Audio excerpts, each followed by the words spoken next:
Selamat pagi, Bapak Ibu, saudara-saudara yang dikasih oleh Tuhan. Saya senang lagi kita boleh bertemu pada pagi hari ini. Kita memasuki Minggu Advent yang ketiga. Ya, Minggu Advent yang ketiga yang bisa kita sebut sebagai Minggu Sukacita. Ya, sebagai Minggu Sukacita. Karena tema kita hari ini berbicara tentang kabar sukacita. Ya, jadi minggu ini adalah minggu yang harus kita buat menjadi minggu sukacita bagi kita semuanya. Baiklah, sebelum kita mendengarkan firman, marilah kita berdoa terlebih dahulu. Mari kita berdoa. Bapa dalam sorga, kami memuji Engkau. Kami sangat senang karena kami dibawa masuk ke dalam minggu sukacita di minggu Advent ini. Itu berarti dalam menanti kedatangan-Mu itu, kami harus senantiasa bersukacita dalam menghadapi apapun dalam hidup kami. Kami bersyukur buat kasih setia-Mu dan kebaikan-Mu kepada kami, dan kami mau serahkan hati dan pikiran kami untuk mendengarkan firman-Mu. Kuduskan hamba dan semua saudara-saudara hamba yang mendengarkan firman ini. Dalam Kristus Tuhan kami sudah berdoa. Amin. Baik Bapak Ibu, mari kita membuka Lukas pasal yang pertama. Ya, kita melihat Lukas pasal yang pertama, ayat 47 sampai dengan ayat yang ke-55. Sekali lagi, Lukas pasal yang pertama, ayat 47 sampai 55. Saya membaca buat Bapak Ibu saudara-saudara sekalian, demikian firman Tuhan. Lalu kata Maria, jiwaku memuliakan Tuhan, dan hatiku bergembira karena Allah juru selamatku. Sebab ia telah memperhatikan kerendahan hambanya. Sesungguhnya mulai dari sekarang segala keturunan akan menyebut aku berbahagia. Karena yang Maha Kuasa telah melakukan perbuatan-perbuatan besar kepadaku, dan namanya adalah kudus. Dan rahmatnya turun-temurun atas orang yang takut akan dia. Ia memperlihatkan kuasanya dengan perbuatan tangannya dan mencerai-beraikan orang-orang yang congkak hatinya. Ia menurunkan orang-orang yang berkuasa dari tahtanya dan meninggikan orang-orang yang rendah. Ia melimpahkan segala yang baik kepada orang yang lapar dan menyuruh orang yang kaya pergi dengan tangan hampa. Ia menolong Israel hambanya karena ia mengingat rahmatnya, seperti yang dijanjikannya kepada nenek moyang kita, kepada Abraham dan keturunannya untuk selama-lamanya. Dan Maria tinggal kira-kira 3 bulan lamanya bersama dengan Elizabeth, lalu pulang kembali ke rumahnya. Nah, Bapak Ibu, saudara-saudara yang dikasih oleh Tuhan, tadi tema kita adalah kabar sukacita. Ya, kabar sukacita. Sukacita, apakah itu? Kalau kita membuat definisi daripada sukacita, ya, ini definisinya yang paling tepat adalah sesuatu yang mendorong kita untuk berbahagia. Nah, ini kata kuncinya ya, untuk berbahagia, untuk bergembira karena apa yang Tuhan sudah kerjakan dalam hidup kita. Ya, apa yang Tuhan sudah kerjakan dalam hidup kita. Jadi sukacita ini tidak ada kaitannya dengan kelimpahan harta yang kita miliki. Tidak ada kaitannya dengan rezeki yang kita dapatkan. Ya, tapi sukacita ini sesuatu yang Tuhan taruh di dalam hati kita, yang kita bergembira, kita bisa seperti lepas, ya, seperti itu, dan kita tahu Tuhan yang mengerjakannya bagi kita. Jadi Tuhan mengerjakannya supaya apa? Supaya kita bergembira, saudara. Jadi kalau kita mendapatkan yang namanya harta, uang kita banyak dan lain sebagainya, itu hanya sesaat sifatnya. Tetapi yang disebut dengan sukacita di sini adalah sesuatu yang abadi, yang kekal, yang ada di dalam diri kita.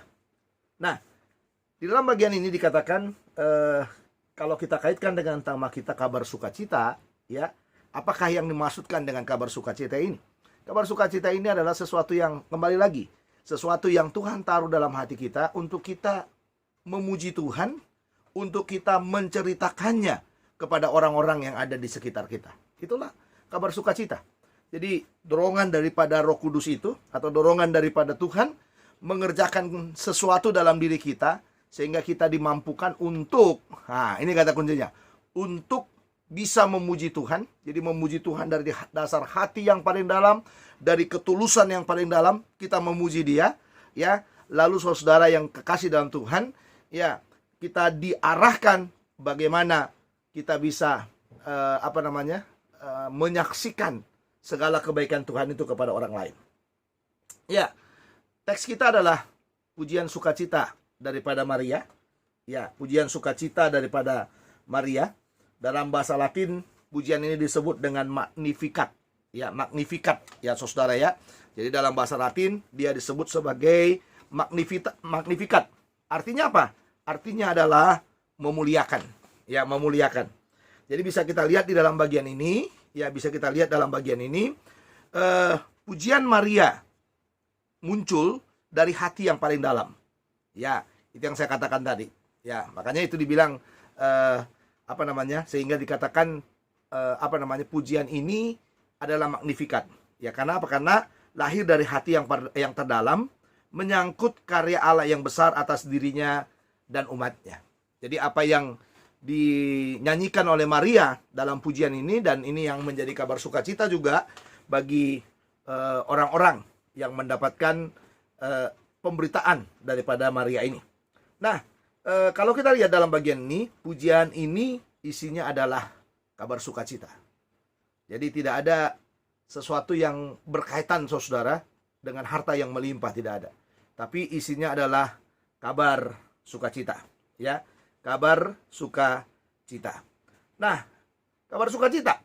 Nah, ini kata kuncinya ya, kabar sukacita. Kepada siapakah kabar sukacita Tuhan berikan? Ya, kepada siapakah kabar sukacita ini Tuhan berikan? Kalau kita lihat teks kita dalam pujian daripada Maria ini, ada tiga orang yang seharusnya mendapatkan kabar sukacita ini. Yang pertama adalah kepada diri Maria sendiri, atau bisa dikatakan kepada diri kita sendiri. Jadi dalam arti kabar sukacita itu seharusnya harus dimulai dari diri kita. Artinya begini, Tuhan tidak pernah memberi kabar sukacita kepada orang lain kalau kita sendiri belum mendengarkannya, atau belum merasakannya, belum mengalaminya. Kita nggak mampu untuk menceritakan sukacita kepada orang lain kalau kita sendiri, saudara-saudaraku yang kasih dalam Tuhan, ya, kalau kita sendiri tidak mengalami yang namanya sukacita itu. Ini berarti yang pertama kali harus mengalami sukacita itu adalah diri kita sendiri. Nah, ini yang kadang-kadang kalau saya bilang hilang dalam diri orang percaya. Ya, orang percaya itu terlalu banyak membicarakan orang lain, memikirkan orang lain, ya kan? Memikirkan orang lain, tetapi kadang-kadang dirinya sendiri saudara tidak mengalaminya. Ya, tidak mengalaminya. Kadang-kadang kita bisa menguatkan orang lain, bisa meneguhkan orang lain. Sementara pada waktu kita menghadapinya, kita nggak sanggup menghadapinya. Kita mampu berkata bersukacita kepada orang lain, sementara diri kita tidak bersukacita. Ya, tidak bersukacita. Tetapi saudara, pujian daripada Maria ini adalah pujian sukacita yang benar-benar dimulai sepenuhnya dari siapa? Dari Maria itu sendiri. Nah, ini yang saya bilang yang seharusnya menjadi bagian hidup kita orang-orang yang percaya itu. Jadi kabar sukacita itu harus kita lah yang pertama kali mengalaminya. Makanya dikatakan dalam bagian ini, Maria memuji Allah karena perkara besar yang telah Tuhan lakukan bagi dia. Nah, coba lihat saudara di dalam ayat yang ke-46 itu. Jiwaku memuliakan Tuhan dan hatiku bergembira karena Allah juru selamatku. Wah, luar biasa ini. Ini yang saya bilang tadi, ini yang namanya sukacita. Jiwaku bergembira karena Allah juru selamatku. Dan Maria mengalami itu. Jiwanya bergembira karena juru selamatnya. Karena juru selamatnya yang ada dalam rahimnya itu. Karena juru selamatnya yang memang akan datang untuk menyelamatkan dunia ini. Makanya dia katakan dalam bagian ini, sebab ia telah memperhatikan kerendahan hambanya. Kerendahan hambanya. Siapakah Maria? Dia bukan dari kasta yang sangat tinggi, bukan orang kaya, ya, bukan orang yang orang yang punya kelebihan, ya, dari orang-orang yang ada di sekitarnya. Dia hanyalah orang biasa. Tetapi saudara-saudara yang kasih dalam Tuhan, Tuhan persis tahu hatinya. Tuhan persis tahu kesiapannya. Tuhan paling tahu di antara wanita-wanita yang ada di Yahudi pada waktu itu. Hanya Maria yang sanggup ada di dalam rencana Allah itu. Hanya Maria yang bisa Tuhan titipi. Ya, Tuhan titipkan. Hanya rahim Maria yang bisa Tuhan titipkan untuk menghadirkan Mesias ke dalam dunia ini. Banyak wanita, jangan salah sangka ya, banyak wanita. Tetapi apakah wanita-wanita yang saya katakan banyak itu, ya, yang saya katakan banyak itu sanggup mengalami apa yang dikatakan oleh yang akan dialami oleh Maria itu? Belum tentu, saudara. Makanya Allah memilih yang tepat. Makanya dikatakan di dalam bagian ini, sebab ia telah memperhatikan kerendahan hambanya. Ya, sesungguhnya dikatakan, ya sesungguhnya mulai dari sekarang segala keturunan akan menyebut aku berbahagia. Gitu. Kita percaya sekali itu. Ya, tidak ada khotbah-khotbah dimanapun, saudara, setiap Natal tidak menyebut nama Maria. Dan itulah kebahagiaannya. Tidak ada khotbah-khotbah yang dikhotbahkan oleh para pendeta, oleh siapapun dalam bulan-bulan Natal yang tidak menyentuh ya nama daripada Maria. Makanya itu yang dikatakan dalam bagian ayat 49 itu, karena yang Maha Kuasa telah melakukan perbuatan-perbuatan besar kepadaku, dan namanya adalah Kudus. Nah, melakukan perbuatan yang besar. Jadi Maria memuji Allah karena perkara besar yang Allah telah lakukan bagi dia. Perkara besar yang dia lakukan itu apa? Tadi kita sudah lihat, saudara, di dalam ayat yang ke-48 tadi. Yang pertama, memperhatikan kerendahan hambanya. Yang kedua, saudara, perkara besar yang kedua yang Tuhan lakukan dalam hidupnya adalah karena apa? Karena dikatakan di sana, mulai dari sekarang orang akan menyebut dia adalah orang yang berbahagia. Ya, orang yang berbahagia. Siapakah orang yang berbahagia itu? Orang yang mampu bersuka cita. Mampu bersuka cita karena apa? Karena Allah juru selamatku. Nah, itu kata kuncinya. Karena Allah juru selamatku. Nah, jadi bisa kita lihat dalam bagian ini, Maria memahami keberadaan dirinya. Siapa dia? Itu yang dikatakan. Dia adalah orang yang rendah. Dia adalah orang yang tidak diperhitungkan. Ya, dia adalah orang yang tidak diperhitungkan. Dia adalah orang yang mungkin jauh daripada harapan. Makanya dia katakan, karena ia telah memperhatikan kerendahan hambanya. Ya, karena dia memperhatikan kerendahan hambanya. Nah, saudara, itulah sebabnya dikatakan orang akan menyebut dia berbahagia karena telah dipilih untuk mengandung dan melahirkan anak Allah, yaitu Yesus Kristus itu. Itulah kebahagiaannya. Bagaimana dengan kita, saudara? Kita kadang-kadang membicarakan sukacita yang luar biasa, tetapi kadang-kadang kita tidak berbahagia dalam hidup ini. Kita mengatakan Tuhan itu baik, padahal hati kita sebenarnya menyatakan kita tidak mengalami kebaikan daripada Tuhan itu. Kadang-kadang kita mengatakan kepada orang lain, kuatlah engkau karena Tuhan mengasihimu. Tapi kadang-kadang kita tidak kuat dalam hidup kita. Dilema yang sangat luar biasa. Hari ini, lihatlah apa yang dialami oleh Maria itu. Dia berbahagia, dia bersuka cita. Karena apa? Karena Allah juru selamatku. Itu sukacita, itulah kabar sukacita. Ya, kabar sukacita yang harus kita dengarkan dalam hidup kita. Ya, kita bersukacita karena Allah juru selamatku. Kabar sukacita kepada siapakah? Kabar sukacita ini Tuhan berikan. Yang pertama adalah kepada diri kita sendiri. Yang kedua, saudara, dikatakan dalam bagian ini adalah kepada orang-orang yang takut akan Tuhan. Kepada orang-orang yang takut akan Tuhan. Dalam ayat 49 sampai 53. Artinya begini, orang yang senantiasa menjaga relasinya dengan Tuhan dan hidup menurut jalan-jalan Tuhan, orang yang seperti inilah yang menerima kabar sukacita dari Tuhan. Ya, dalam arti orang yang mampu menjaga relasinya dan dia hidup menurut jalan-jalannya Tuhan, dia akan menerima kabar sukacita daripada Tuhan. Mari kita lihat ayat 49 sampai dengan ayat yang ke-53. Ya, dikatakan di sana, karena yang Maha Kuasa telah melakukan perbuatan-perbuatan besar kepadaku dan namanya adalah Kudus. Lalu yang berikutnya, ini yang mau saya masukkan dalam bagian ini. Dan rahmatnya turun-temurun atas orang yang takut akan dia. Ini kabar sukacitanya. Setelah Maria mendapatkan kabar sukacita itu, setelah dirinya mengalami kabar sukacita itu, sekarang dia mengatakan dalam magnifikatnya ini, dalam pujian sukacitanya ini, ya, dalam pujian kemuliaannya ini, dia mengatakan juga bahwa orang-orang yang takut akan dia menerima kabar sukacita itu. Apa kabar sukacita kepada orang-orang yang takut akan dia? Yang pertama dikatakan, Ia memperlihatkan kuasanya dengan perbuatan tangannya dan mencerai beraikan orang-orang yang congkak hatinya. Ia menurunkan orang-orang yang berkuasa dari tahtanya dan meninggikan orang-orang yang rendah. Ya, ia melimpahkan segala yang baik kepada orang yang lapar dan menyuruh orang yang kaya pergi dengan tangan hampa. Nah, lihat saudara, di dalam bagian ini dikatakan, ya, kabar sukacita Allah kepada orang-orang yang takut akan Dia itu adalah bicara apa? Kekudusan, rahmat, dan kuasanya. Ya, kekudusan, rahmat, dan kuasanya yang ditujukan kepada orang-orang yang takut akan Dia. Jadi saudara, orang-orang yang takut akan Dia itu pasti hidup kudus. Orang-orang yang takut akan Tuhan itu pasti akan mendapatkan yang namanya rahmat. Dan yang berikutnya, orang-orang yang takut akan Tuhan itu pasti akan mengalami kuasanya.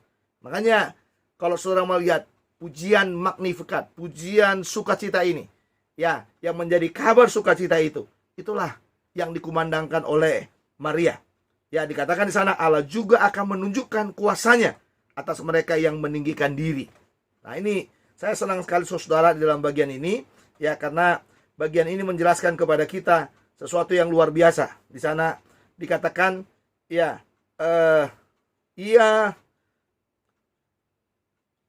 ia memperhatikan, ya, memperlihatkan kuasanya dengan perbuatan tangannya dan menceraikan orang-orang yang congkak hatinya. Ya, banyak orang sombong dalam dunia ini, congkak sekali. Dia, orang congkak itu merasa dia punya segalanya, dia paling hebat dari semuanya. Tapi lihat dalam bagian ini, dari pujian sukacita Maria ini, ya, bagaimana Tuhan memperlihatkan kuasanya, ya, dengan tangannya, ya. Lalu yang berikutnya dikatakan lagi, ia menurunkan orang-orang yang berkuasa dari tahtanya dan meninggikan orang-orang yang rendah. Siapa itu orang-orang yang rendah? Orang-orang yang takut akan Tuhan itu kelihatan rendah, kelihatan seperti tidak diperhitungkan, kelihatan saudara seperti tidak berdaya.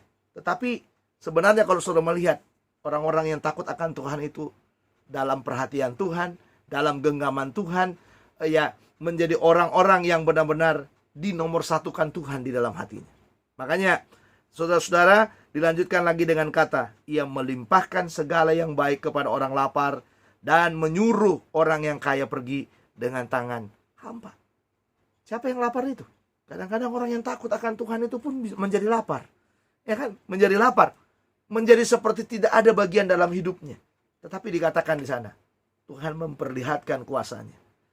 Ya, dengan apa? Dengan melimpahkan segala yang baik kepada orang yang lapar tadi, orang yang takut akan Tuhan tadi, dan menyuruh orang yang kaya pergi dengan tangan hampa. Jadi saudara, banyak sekali berkat, ya, yang didapatkan oleh orang yang takut akan Tuhan. Dan itulah yang namanya menjadi kabar sukacita itu. Kita mendapatkan berkat yang luar biasa dalam hidup kita, ya. Kelihatan kita, orang-orang yang takut akan Tuhan itu kelihatan lemah, kelihatan seperti tidak diperhitungkan, kelihatan seperti tidak berdaya. Tapi ingat baik-baik, Anda punya berkat khusus untuk itu. Ingat baik-baik bahwa kita punya sesuatu yang bisa kita andalkan untuk bersukacita, untuk kita bisa bersukacita dalam hati kita. Itu tadi yang dikatakan di dalamnya, kekudusan, rahmat, dan kuasanya, ya. Itu yang membuat kita bersukacita, kekudusan, rahmat Tuhan, dan kuasanya yang terus bekerja di dalam diri kita. Tidak perlu takut dalam hidup ini. Ya, kalau kita orang yang takut akan Tuhan, tidak perlu takut saudara menjadi tersingkir. Tidak perlu takut saudara tidak punya teman. Tidak perlu takut juga, ya, saudara menjadi orang yang mungkin tidak diperhitungkan. Tapi saudara bersukacitalah, karena kekudusan, rahmat, dan kuasanya yang terus bekerja di dalam hidupmu. Itulah kabar sukacita buat orang-orang yang takut akan Dia. Bapak Ibu, saudara-saudara yang kasih dalam Tuhan, kabar sukacita kepada siapakah kabar sukacita ini Tuhan berikan? Yang pertama adalah kepada diri kita sendiri. Yang kedua adalah kepada orang-orang yang takut akan Tuhan. Dan yang ketiga adalah kepada Israel. Dalam ayat 54 sampai 55. Luar biasa. Israel. Saya selalu mengatakan, beberapa waktu yang lalu saya katakan kepada saudara, jamnya Tuhan itu adalah Israel. Perhatikan jamnya Tuhan itu. Itu luar biasa. Ya. Jadi dalam hal apapun dalam dunia ini, perhatikanlah Israel. Lihatlah kepada Israel. Ya. Apapun yang saudara mau ketahui tentang dunia ini, saudara tidak boleh luput memperhatikan Israel. Selain gereja Tuhan yang sedang bekerja dengan luar biasa sekarang, mewujudkan semua rencana dan kasih Allah itu, tetapi saya mau katakan kepada saudara, Israel bukanlah bangsa yang dibiarkan Tuhan begitu saja. Tuhan tetap konsisten terhadap apa yang dia janjikan kepada Israel. Artinya, Allah tidak melupakan Israel. Karena kalau dilihat dari nubuatan Alkitab, Israel lah yang sangat menunggu kehadiran dari Mesias itu. Sekalipun mereka kecewa. Di mana kecewanya? Karena Yesus itu datang tidak seperti yang mereka harapkan. Garis keturunan Mesias itu adalah keturunan Daud, raja. Mereka mengharapkan bahwa raja itu akan datang dari istana. Tapi ternyata raja itu tidak ada di istana. Raja itu tidak datang dari istana, saudara. Tetapi raja itu datang dari dari garis keturunan yang mereka tidak harapkan. Memang keturunan Daud, tapi miskin. Memang keturunan Daud, tapi tidak punya apa-apa. Itu yang membuat mereka menolak Mesias itu. Tapi kita beruntung karena penolakan mereka terhadap Mesias itu. Itulah yang membawa kita mendapatkan berkat. Ya, berkat. Sehingga Mesias itu tidak hanya lagi menjadi milik orang Israel, tapi milik segala bangsa. Tetapi meskipun demikian, segala bangsa yang berkumpul itu, yang menjadi milik Allah itu disebut dengan gereja. Tetapi perhatian Tuhan, fokus Tuhan, perjanjian Tuhan belum berhenti kepada Israel. Ya, belum berhenti kepada Israel. Kalaupun mereka percaya sekarang kepada Kristus, mereka akan menjadi bagian daripada gereja. Tapi bagi mereka yang tidak percaya kepada Kristus, Allah tetap memperhatikan bangsa itu. Allah tetap akan berperkara kepada bangsa itu, dan Allah akan menunjukkan keadilannya kepada bangsa itu. Makanya kalau saudara melihat di dalam ayat 54 sampai 55 itu, mari kita lihat dulu ya, ayat 54 sampai 55. Di sana dikatakan ia menolong Israel hambanya karena ia mengingat rahmatnya, seperti yang dijanjikannya kepada nenek moyang kita, kepada Abraham dan keturunannya untuk selama-lamanya. Saya suka dengan kata ia menolong Israel hambanya, dan memang itu sebutan saudara ya kepada Israel, bahwa Israel itu adalah hambanya, hamba Tuhan. Ya, ia menolong Israel karena ia mengingat rahmatnya, mengingat anugerahnya. Ya, Tuhan sudah memulai segala sesuatu pertama sekali dengan Israel. Titiknya adalah Abraham. Makanya dikatakan seperti yang dijanjikannya kepada nenek moyang kita, kepada Abraham dan keturunannya untuk selama-lamanya. Dan itulah janji kepada Abraham itu. Termasuk Mesias pun datang dari keturunan Abraham itu. Ya, untuk menjadi berkat katanya. Engkau akan menjadi berkat bagi segala bangsa. Ya, datang dari sana. Jadi luar biasa sekali kalau saya mengatakan, kalau kita melihat berkat yang didapatkan oleh orang Israel ini. Makanya Maria itu bersuka cita. Ya, bersuka cita. Dia menyampaikan kabar sukacita kepada Israel. Makanya dikatakan kabar sukacita itu adalah lewat pujian ini Maria memuji Allah yang setia pada perjanjiannya dengan umat. Ya, itu perjanjiannya Tuhan kepada Israel itu. Menolong umatnya. Tuhan gak pernah mengabaikan Israel dalam hidup ini. Jadi saya sangat senang sekali saudara, ya, supaya kita juga sebagai gereja Tuhan untuk memfokuskan perhatian kita, doa kita kepada bangsa Israel itu, kalau boleh, supaya mereka boleh mengenal Yesus sebagai Tuhan dan Juru Selamat pribadi, dan mereka boleh dihisapkan menjadi bagian daripada gereja itu. Tapi kalaupun tidak, mereka tetap dalam rencana daripada Allah. Ya, karena rencana Allah tetap berjalan kepada Israel itu. Nah, dari pujian Maria nyata imannya bahwa Allah yang setia memelihara umatnya sebagaimana yang telah dia janjikan kepada Abraham, nenek moyang kita. Jadi Allah itu setia. Jangan saudara, seringkali kan saudara kita mengatakan, kalau kamu tidak setia, Tuhan tidak akan setia kepadamu. Padahal kita mengatakan, meskipun kita tidak setia, Tuhan itu tetap setia, karena dia tidak bisa mengingkari dirinya. Dirinya itu adalah Allah yang setia. Gimana dia mau mengingkari dirinya? Nggak bisa saudara. Ya, Jadi kitanya yang tidak setia, tapi Tuhan kita tetap setia. Nah, dari pokok-pokok iman di dalam pujian Maria, nyata juga pengharapan sebagai umat Allah, yaitu bahwa Allah akan bertindak menolong mereka. Itu yang diharapkan oleh Maria. Jadi Maria mau mengatakan kepada kita hari ini dalam Magnificatnya ini, bahwa Tuhan itu tidak pernah mengabaikan yang namanya Israel. Jadi marilah kita bergembira, marilah kita bersukacita. Ini kabar sukacita yang sangat luar biasa yang Tuhan kerjakan kepada Maria, yang seharusnya adalah gambaran daripada diri kita yang menerima kabar sukacita itu. Lalu yang kedua adalah kepada orang-orang yang takut akan Dia. Ya, apakah kita bagian dari orang-orang yang takut akan Dia itu juga? Lalu yang ketiga, saudara, kepada Israel. Tugas kita kepada Israel, kita selalu berdoa supaya Tuhan menolong mereka. Nah, itu kata kuncinya. Tuhan menolong mereka untuk mengingat rahmat anugerah daripada Tuhan yang pernah dijanjikan kepada Abraham dan kepada segala keturunannya. Gereja sampai hari ini ya bisa mendapatkan berkat ini juga adalah karena pekerjaan Tuhan yang sangat luar biasa yang Tuhan sudah kerjakan di dalam Israel itu. Nah, apa aplikasinya buat kita dari kabar sukacita ini sebagai gereja Tuhan yang sedang merayakan Advent yang ketiga, Advent sukacita ini, apa yang menjadi kabar sukacitanya bagi kita? Kabar sukacitanya sebagai aplikasinya bagi kita adalah pengalaman sehari kita akan Allah dan pemahaman akan berkat-berkatnya yang melimpah, ya, yang melimpahi kita hari demi hari, seharusnya menggerakkan kita sebagai orang beriman untuk memuji-muji Allah. Sekali lagi, pengalaman kita dengan Allah, dengan berkat-berkatnya yang terus melimpah dalam diri kita, seharusnya itu menggerakkan hati kita untuk memuji-muji Allah. Ya, jadi jangan miskin saudara dengan pujian dengan Tuhan. Jangan miskin ya dengan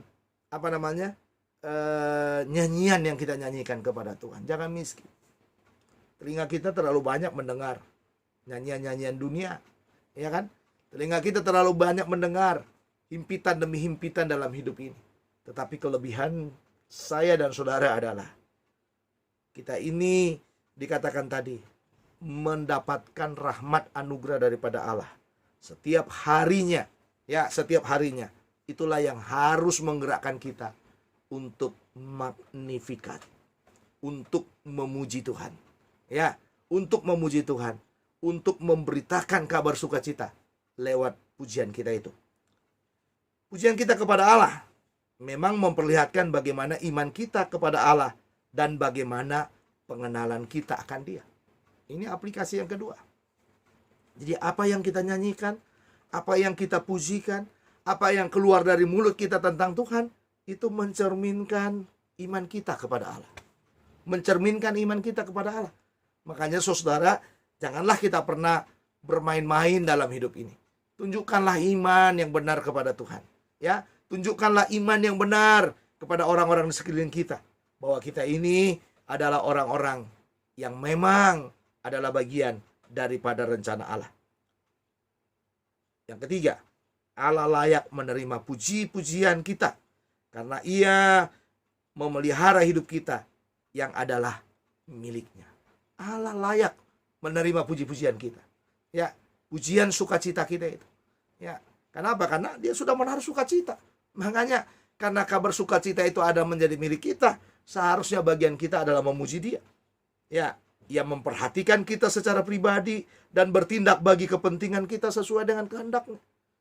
Adakah Tuhan tidak memperhatikan kita? Itu kabar sukacitanya. Ya, Tuhan memperhatikan kita. Jadi karena perhatian Tuhan ini, kabar sukacitanya menjadi milik kita, pujilah Dia. Maka pujilah Allah dengan segenap hati dan segenap kesadaran serta pemahaman kita. Karena apa? Karena segala kebaikannya, karena sukacita yang Dia taruh dalam hati kita. Mari menjadi orang yang suka bersukacita dan mengabarkan sukacita. Kabar sukacita itu milik siapa? Milik kita. Milik orang-orang yang takut akan Tuhan dan juga milik Israel. Mari kita berdoa. Bapa dalam sorga, Terima kasih buat firman-Mu. Biarlah kabar sukacita ini menjadi bagian daripada hidup kami, supaya kami terus bergerak dalam rencana Tuhan, dan kami menjadi orang-orang yang boleh memuji Engkau. Karena sukacita itu kami boleh mengalami segalanya dari Tuhan, dan seperti Maria, dia menaikkan pujian, dan pujian itu adalah Magnificat, pujian bagi kemuliaan-Mu, pujian karena sukacita yang Engkau sudah berikan kepada kami. Kami mau menjadi orang percaya yang bersukacita, yang tidak bersedih dalam perjalanan hidup kami, tapi bagaimanapun getar dan getirnya hidup ini, kami mau belajar bersukacita. Kami terus mendoakan perjalanan hidup dari jemaat-Mu, Kau berkati mereka dalam segala pergumulan mereka di akhir tahun ini. Kami tidak bisa, Tuhan, merayakan Natal sebagaimana mestinya, tetapi kami mau berdoa supaya dalam kondisi apapun kami boleh mengalaminya bersama dengan Tuhan. Kami mau mendoakan juga, menyerahkan mereka dalam pergumulan-pergumulan hidup mereka. Kami berdoa supaya di penghujung tahun ini semua jemaat-Mu diberkati oleh Tuhan. Kami mendoakan untuk pergumulan-pergumulan dari gereja-Mu. Biarlah Tuhan memberkati, Tuhan campur tangan dan berkuasa di dalamnya, dan memberikan jalan keluar supaya hati kami boleh bersukacita karena karya Tuhan yang luar biasa itu yang Tuhan sudah kerjakan dalam hidup daripada jemaat-Mu. Terima kasih buat firman-Mu, dan terima kasih buat hidup kami hari ini. Dan minggu ini, minggu Advent ini menjadi minggu sukacita bagi kami. Dalam Kristus Tuhan kami sudah berdoa. Amin. Selamat pagi Bapak Ibu Saudara. Tersenyumlah, bersukacitalah, karena Allah Juru Selamat yang ada dalam hati kita. Shalom.